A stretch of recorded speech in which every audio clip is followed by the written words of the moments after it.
జగనన్నతో నాకేమీ ద్వేషం లేదు, ఆయనది కూడా నా రక్తమే.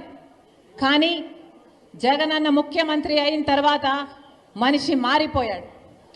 జగనన్న ముఖ్యమంత్రి అయినాక పాత జగనన్న కాదు, ఈ జగనన్న నాకు తెలియదు.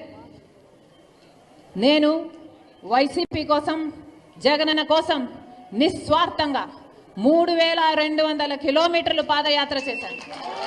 నా ఇంటిని పక్కన పెట్టి, నా బిడ్డలను పక్కన పెట్టి, నా సర్వస్వాన్ని వదులుకొని ఎండనక వాననక రోడ్ల మీదనే బతుకుతూ నెలల తరబడి 3200 కిలోమీటర్లు నిస్వార్థంగా, ఏ పదవి కాంక్ష లేకుండా నిస్వార్థంగా వైసీపీ నిలబడాలి అని, ఆ రోజు ఆ పార్టీకి ఇంకా ఉనికే లేకుండా పోతుందేమో అని భయపడుతుంటే, ఆ పార్టీ ఆ భారాన్నంతా నా భుజాన వేసుకొని ఒక్క మహిళ 3200 కిలోమీటర్లు పాదయాత్ర చేశారు.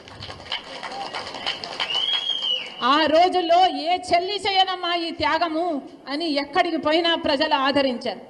అంత గొప్ప త్యాగం చేశాం. ఆ తర్వాత సమైక్య ఆంధ్ర కోసం పర్యటన చేయమంటే చేశాం. తెలంగాణలో ఓదార్పు యాత్ర చేయమంటే చేశాం. ఆ తర్వాత బాయ్ బాయ్ బాబు అని క్యాంపెయిన్ రన్ చేయమంటే చేశాం.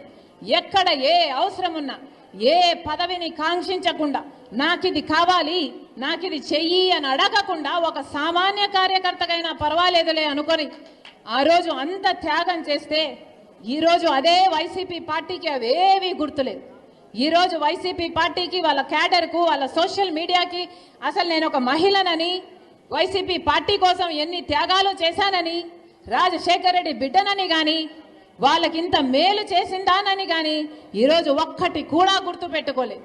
ఈరోజు మూకుమ్మడిగా నా మీద దాడులు చేస్తున్నారు.